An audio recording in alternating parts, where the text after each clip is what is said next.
Mesdames et messieurs, bonjour. Bienvenue sur votre chaîne First Media TV dans votre émission Au cœur de la parole. Au cœur de la parole est une révélation que nous avons reçue pour éclaircir le peuple de Dieu. Aujourd'hui, dans ce nouveau numéro, nous allons parler du jeûne réfléchi. Jeûne réfléchi. Pourquoi le jeûne doit réfléchir? Quelles sont les responsabilités que le jeûne a? Et qu'est-ce qu'il doit faire? Avec le frère Vance Gospel, nous allons essayer d'en parler et avoir l'éclaircissement, comprendre quelles sont les responsabilités que cette jeunesse a pour faire en sorte que la nation puisse aller de l'avant et même la vie spirituelle, même la marche chrétienne. À nous revoir tout de suite.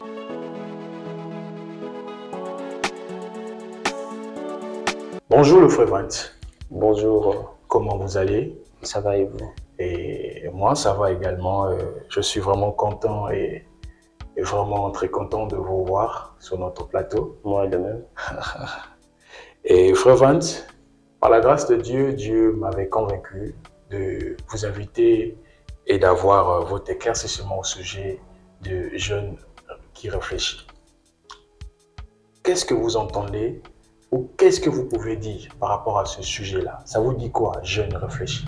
Bien, donc c'est un bon sujet que nous ayons abordé ce matin sur ce plateau de First Media TV. Alors, jeûne réfléchi, c'est un sujet auquel tout le monde allait prendre conscience parce que c'est quelque chose de très important. La jeunesse a une responsabilité. C'est comme on a tendance à dire dans notre vie que c'est à base du présent que nous pourrions parler du futur.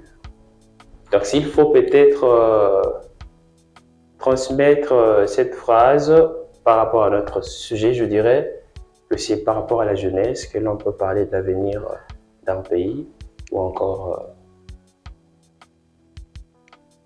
d'une famille. Puisque dans la famille, tout le monde naît enfant et au fil du temps, atteignent l'adolescence, l'âge adulte et ainsi de suite, jusqu'à ce qu'on parlera aussi des cadres d'une famille. Donc, tout en étant sûr que non, ils sont passés d'abord par la jeunesse, ils sont devenus aussi parents et responsables. Donc, le tout se passe dans la jeunesse d'abord. Elle doit vous former, vous procurer ce qu'il faut pour que vous ayez un bon lendemain. Alors, c'est tout ce que je peux peut-être introduire pour le moment à ce sujet. Ok. Maintenant, monsieur Vance Gospel, à propos de jeûne réfléchit toujours, quelles sont les responsabilités que le jeune ou la jeunesse, telle que notre nation, le Congo, doivent occuper pour la vie sociale? Quelles sont les responsabilités? Bon, honnêtement, il y en a plusieurs responsabilités. Pour être un peu plus précis, je l'ai évoqué au départ que c'est la jeunesse qui prépare la nation du demain. Alors, la vie sociale exige juste quelques principes qui sont simples dans les contextes sociaux, bien sûr. Il nous faut parfois une bonne conduite à tenir moralement. Il nous faut une certaine façon de réfléchir face aux choses pour permettre à un développement personnel et de notre société. Tout premièrement, la société, elle évolue par rapport aux gens qui la construisent.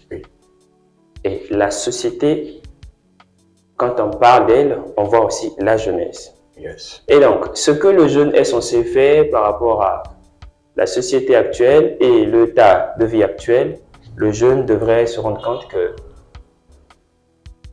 qu'il a une tâche aussi difficile à accomplir.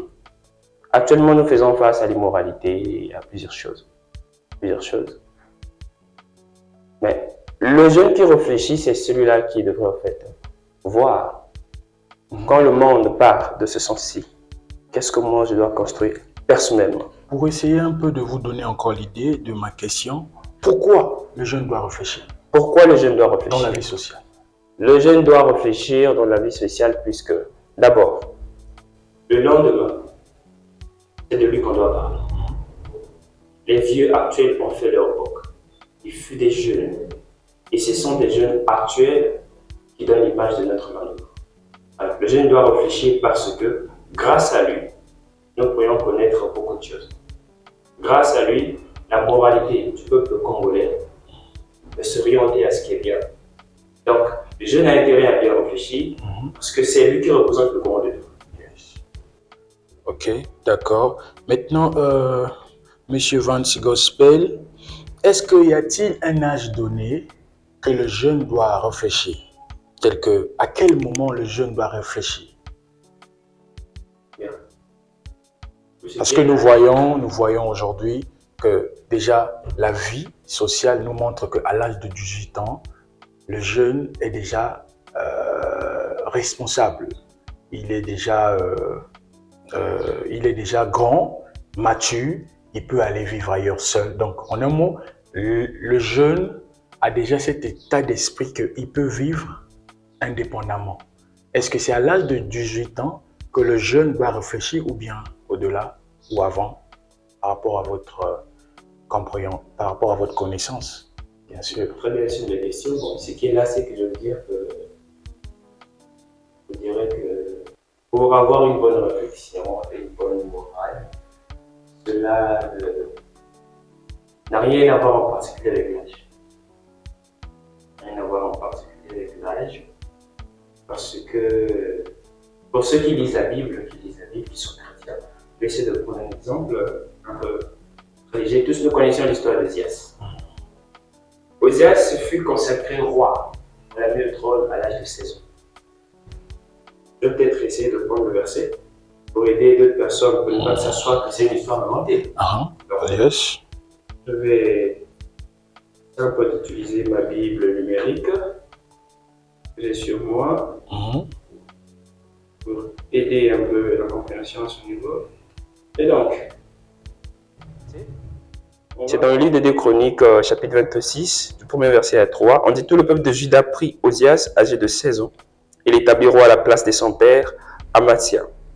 Ozias établit Élot et la fit rentrer sous la puissance de Juda, après que le roi fut couché avec ses pères. Donc, c'est-à-dire le roi fut enterré avec ses pères. Ozias avait 6 ans lorsqu'il devint roi et il régna 52 ans à Jérusalem. Sa mère s'appelait Jécolia de Jérusalem. Donc, ce qu'il faut retenir de cette histoire, le jeune Ozias est consacré roi à 6 ans. Il n'est même pas adulte. Et nous savons que dans toutes les cultures, on ne peut pas consacrer une personne à la tête de tout un royaume sans pourtant qu'il y ait une bonne conduite à tenir. Donc, c'est un exemple pour dire que pour mieux réfléchir, cela n'a rien de particulier avec l'âge. Non, il est question d'être adulte ni adolescent, mais seulement d'avoir la maturité. C'est la maturité qui joue le rôle très important. Puisque ici, on se rend compte qu'on a consacré Ozias, roi à l'âge de 16 ans. Pas parce que Ozias, il était vieux, non. S'il était question d'âge, certainement que ce soit nous qui sommes ici au plateau et vous qui nous suivez au loin, vous diriez qu'il allait peut-être atteindre l'âge de 30 ans pour être un héritier du royaume. Donc cela n'a pas été le cas. Il a été consacré roi à 16 ans. S'il faut rentrer peut-être dans la vie privée d'Ozias, il fut un garçon, ce jeune homme qui avait une bonne réflexion, il a eu à mieux se tenir et voilà pourquoi il a été placé à la tête. C'est ce que je peux dire en tout cas pour ça. Merci beaucoup, notre bien-aimé, Monsieur Vance Gospel. Nous avons compris que Ozias avait reçu la responsabilité à l'âge de 16 ans. Et en ayant cet âge de 16 ans, il a fait des exploits. Parce que voir qu'il a fait 52 ans au trône, c'est qu'il a fait des exploits. Donc, en un mot, dans la vie sociale, un jeune, ce n'est pas d'abord l'âge, mais c'est l'état de l'esprit, la conscience. Et quand je parle de la conscience, je parle de la réflexion. Comme le frère Vance a su évoquer, si on a choisi Ozias, c'est parce qu'il réfléchissait déjà, malgré son âge. Et toi, dans la vie sociale, est-ce que tu réfléchis? Parce que la vie t'impose à réfléchir, car tu es le devoir de demain. Tu es l'exercice des autres jeunes qui viendront après toi. Parce que toi aussi, tu seras vieillard. Mais pendant que tu es jeune, écris ton histoire. Mais l'histoire commence dans la réflexion. Dans la réflexion, on voit les idées. Dans la réflexion, on voit des projets. Dans la réflexion, on voit l'esprit d'une personne qui est responsable. Ok, donc, bien-aimé frère Vance Gospel, nous, on était dans le plan social, comme tout homme. On ne doit pas ignorer que nous sommes des humains. Et c'est vraiment important. Mais rentrons dans notre cadre, le cadre de la vie chrétienne. Il est écrit dans Matthieu 5, le verset 13 à 16. Nous allons le lire. Et qu'est-ce que Matthieu 5, le verset 13 à 16 nous dit? Vous êtes le sel de la terre. Mais si le sel perd sa saveur, avec quoi lui rendra-t-on? Il ne sert plus qu'à être jeté dehors et foulé aux pieds par les hommes. Vous êtes la lumière du monde. Une ville située sur une montagne ne peut être cachée. Et on n'allume pas une lampe pour la mettre sous le boisseau. Mais on le met sur le chandelier et elle éclaire tous ceux qui sont dans la maison. Que votre lumière luise ainsi devant les hommes, afin qu'ils glorifient. Non, j'allais dire afin qu'ils voient vos bonnes œuvres et qu'ils glorifient votre Père qui est dans les cieux. Frère Vance, en dehors de ce verset, nous avons Romains 8, le verset 19. Il est écrit que le monde attend avec un ardent désir la manifestation des fils de Dieu. Dans d'autres versions, c'est la révélation. Et il y a encore une autre verset qui est dans l'Ancien Testament, c'est Joël 2, le verset 28. Ça parle de vos fils et vos filles. Quand je vois ça, je fais allusion à la jeunesse. Par rapport à ces versets-là, est-ce que vous avez une explication, une profondeur de nous transmettre par rapport à votre compréhension et qui va peut-être éduquer, peut-être révéler, soutenir, éclaircir un jeune frère dans la vie chrétienne, comme tu l'es, comme je le suis et comme nous le sommes? Très bien, merci pour la question. Donc, merci pour l'écriture. Tous on est conscient que le sel joue un rôle de saveur. Dans le contexte chrétien, religieux, comment est-ce qu'on peut traduire ceci? Nous allons dire ceci. Aujourd'hui, la terre, on peut prendre la terre et la faire représenter comme le monde dans lequel nous vivons. Oui, et le sel, c'est le chrétien qui habite la pleine terre. Donc, ce qui est là, si le sel perd sa saveur, avec quoi la lui rendra-t-on? Il ne sert plus qu'à jeter dehors et fouler aux pieds par les hommes. Le verset 14 dit, précise bien que vous êtes la lumière du monde.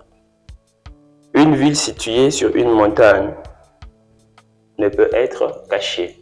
Alors, ce qu'il faut retenir, c'est que le jeune qui nous suit à l'heure actuelle doit se conscientiser que quand on parle du sel, il s'agit de lui qui nous suit. Yes. Et de tous jeunes faisant partie de la communauté chrétienne, c'est lui qui est ce sel. Puisque il est là pour donner le goût de servir Dieu avec sa jeunesse à ceux qui ne sont pas chrétiens. C'est son travail. Et lui qui est le sel, s'il perd sa saveur, alors, avec quoi nous allons la rendre? Ce goût. Lui, le jeune homme, ou encore nous, ces jeunes d'aujourd'hui, on est ce sel de la terre. Et nous sommes cette ville qui est située sur la montagne qui ne peut être cachée. Donc, aussi longtemps que le jeune chrétien d'aujourd'hui conserve sa saveur dont il possède lui qui est le sel, il est forcément cette ville qui est sur la montagne, puisqu'on est conscient que toute ville bâtie sur la montagne n'est pas cachée. Que tu sois à 50 km, tu verras au loin que là-bas il y a une cité. Donc, en un mot, En un mot, ce qu'il faut retenir, le jeune ne doit pas perdre la bonne morale, la bonne conduite, la bonne réflexion, puisque c'est lui le sel. Maintenant, ce qui est écrit dans Romains 8, le verset 19. Romains 8 précise encore plus bien que ce monde-ci attend la manifestation de fils et filles de Dieu avec un ardent désir. Donc, c'est pour dire que le désir de ce monde, c'est de voir les fils et filles de Dieu. Comment je parle d'abord de fils et filles de Dieu? Je vois d'abord le côté grâce. Je vois d'abord le côté grâce. Comment ça? Pourquoi? Nous pouvons être fils et filles de Dieu maintenant. Et il nous manque parfois une certaine façon pour se rendre compte de ça. Mais l'exercice à ne pas prendre à la légère, c'est que le goût de la bonne conduite, on ne doit pas perdre ça. Peu importe notre âge. Tout commence par la réflexion. Bien. Donc, c'est la bonne réflexion que nous ne devons pas mettre de côté. C'est l'élément à prendre au sérieux parce que malgré tout ce qu'on peut faire, quand on réfléchit comme un enfant, même si on a 40 ans, on a 50 ans, lorsqu'on ne réfléchit pas de façon mûre, on est toujours vu comme un bon à rien dans la société. Donc voilà pourquoi, quand on parle d'abord de réfléchir, c'est un état, en fait, c'est une façon de penser longuement et mûrement. Pour recevoir la réponse de la troisième question que je vous ai posée au sujet du verset Joël 2, qu'est-ce que vous pensez à conclure là-dessus à propos de fils et filles?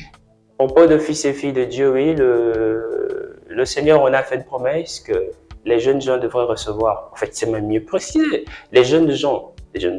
Donc, en tout cas, je me rends compte que dans tout ceci, la jeunesse est au cœur de la situation. Donc, c'est pour dire que si peut-être dans les temps jadis, Dieu a pu se servir de ces vieillards, mais ce qu'il ne faut pas retenir, à ne pas ignorer, j'allais dire, vers la fin, donc le temps-ci que nous vivons, cette responsabilité de recevoir des visions, des prophéties, divers oracles du Seigneur sera dédiée aux jeunes. Donc, le jeune doit se disposer, réfléchir mûrement et avoir une bonne morale pour bénéficier, être héritier de cette promesse de Joël. Merci, Bro Vance. Vraiment, je suis ravi de recevoir l'explication, l'éclaircissement, et je pense que nos téléspectateurs ont eu à bénéficier. Je me rappelle d'une écriture, là où, quelque part, Paul dit que quand j'étais un enfant, je réfléchissais comme un enfant. Quand je suis devenu adulte, je réfléchis comme un adulte. La vie chrétienne a des étapes. Il y a des nouveau-nés et des ceux qui sont déjà mûrs. Il y a aussi des vieillards dans la foi. Et quand tu es un jeune, ne regarde pas d'abord l'âge que tu as, mais regarde la connaissance. Et c'est par rapport à la connaissance que tu auras les réflexions d'une personne qui a vraiment reçu Jésus-Christ comme Seigneur et Sauveur. Nous sommes presque vers la fin et arrivé à la fin, je voulais rappeler à mon pays, rappeler à la nation, rappeler à nos pères, provinces, qu'ils doivent savoir que toute autorité vient de Dieu. Pourquoi je le dis? Je le dis et j'apaise mes mots parce que j'ai constaté que nous sommes les premiers à critiquer ce que l'État fait. Mais nous oublions que nous sommes sous l'État, tel que le président de la République a dédié cette année, l'année de la jeunesse. Mais est-ce que les églises, nos pères, ont eu à prendre ce sujet-là et à prier?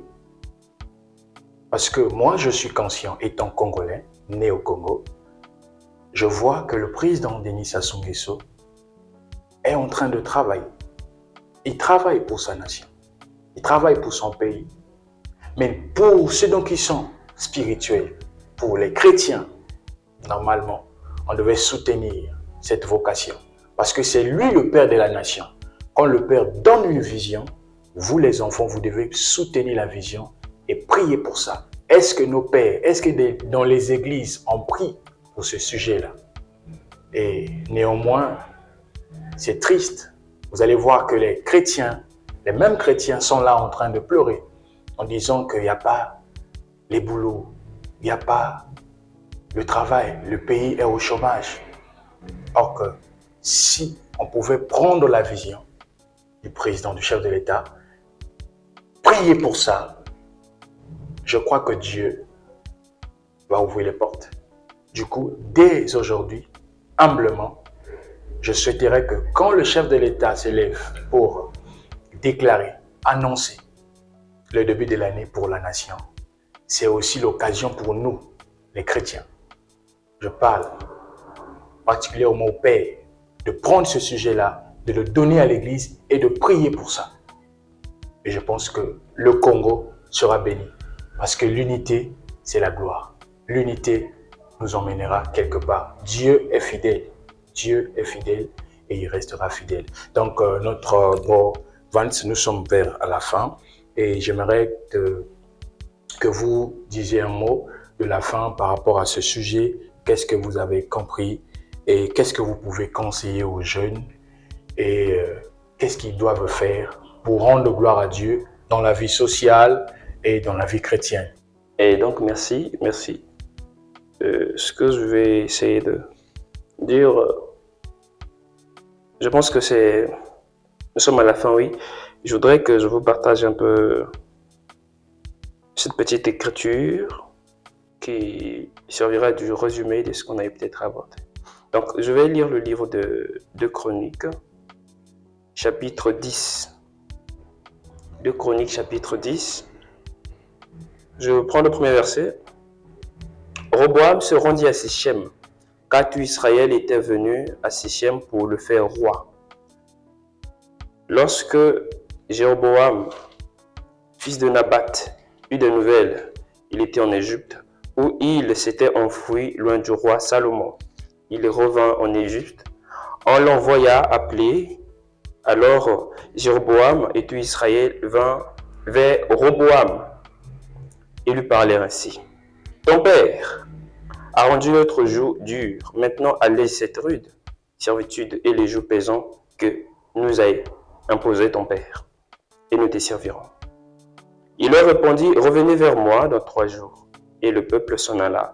Le roi Roboam consulta les vieillards qui avaient été auprès de Salomon, son père. Donc Roboam, c'est le fils du Salomon. Donc le roi Roboam consulta les vieillards qui avaient été auprès de Salomon, son père, pendant sa vie. Et il dit, que conseillez-vous de répondre à ce peuple? Et voici ce qu'ils lui dirent, si tu es bon envers ce peuple, si tu les reçois favorablement, si tu leur parles avec bienveillance, ils seront pour toujours tes serviteurs. Mais Roboam laissa le conseil que lui donnaient les vieillards et il consulta les jeunes gens qui avaient grandi avec lui et qui l'entourèrent. Et il leur dit, que conseillerez-vous de répondre à ce peuple qui me tient? Ce langage allège le joug que nous a imposé ton père. Et voici ce que lui dirent les jeunes gens qui avaient grandi avec lui. Tu parles ainsi à ce peuple qui t'a tenu ce langage. Ton père a rendu notre joug pesant et toi allège-le nous. Tu leur parleras ainsi. Mon petit doigt est plus gros que celui des reins de mon père. Maintenant, mon père vous a chargé d'un joug pesant et moi je vous le rendrai plus pesant. Mon père vous a châtié avec des fouets et moi je vous châtierai avec des scorpions. Jéroboam et tout le peuple vint à Roboam. Le 3e jour suivant, ce qu'allait dire le roi, revenez vers moi dans 3 jours. Le roi leur répondit durement. Le roi Roboam laissa le conseil des vieillards et leur parla ainsi. D'après le conseil des jeunes gens, mon père a rendu votre joug pesant et moi je le rendrai plus pesant. Mon père vous a châtié avec des fouets et moi je vous châtierai avec des scorpions. C'était les jeunes qui lui ont conseillé. Mais entre-temps, il a reçu d'abord le conseil des vieillards qui ont vécu avec son père pendant toute sa vie. Ils lui ont aussi conseillé, mais quand il a comparé les deux conseils, il a trouvé mieux mettre en pratique ce qu'avaient proposé les jeunes. Et c'est le conseil des jeunes qui a permis à ce que Roboam puisse maintenir la discipline dans le royaume. Et tout a été remis en ordre. Donc, ce qu'il faut retenir, c'est que le chef de l'État a su le dire, comme l'a évoqué notre frère qui est avec moi sur le plateau ici. Donc, le conseil des jeunes Congolais peut aussi être utile pour l'avenir du Congo. Comme tous les jeunes Congolais ne peuvent pas aller se présenter à la présidence pour multiples conseils auprès du président de la République, ils peuvent aussi transmettre leurs conseils par une bonne conduite à tenir, en faisant preuve de bons citoyens, ayant une bonne moralité, ayant une bonne conscience et faisant ce qu'il faut pour la progression de la société congolaise. Et le président lui-même, rien qu'en suivant cela au loin, il se rendra compte que j'ai une jeunesse jeûnerée, forte, consciente. Et je vous rassure que sans hésiter, s'il faut soutenir cette jeunesse, il n'hésitera pas à le faire. Donc, ce que je vous conseille, mes jeunes frères, dans le Seigneur, citoyens congolais, nous avons le devoir de nous mieux tenir face à la société congolaise pour redonner l'espoir à notre République, le Congo, puisque notre avenir en dépend. Et même, ce que doit peut-être rajouter notre président dans la société en dépend aussi de notre mentalité, tout premièrement.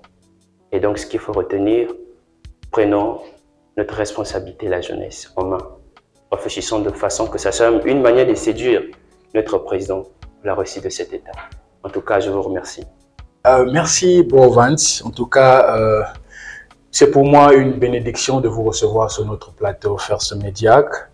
Mesdames et messieurs, nous sommes à la fin de notre émission et nous vous disons merci aussi d'avoir pris votre temps à suivre cette émission au cœur de la parole.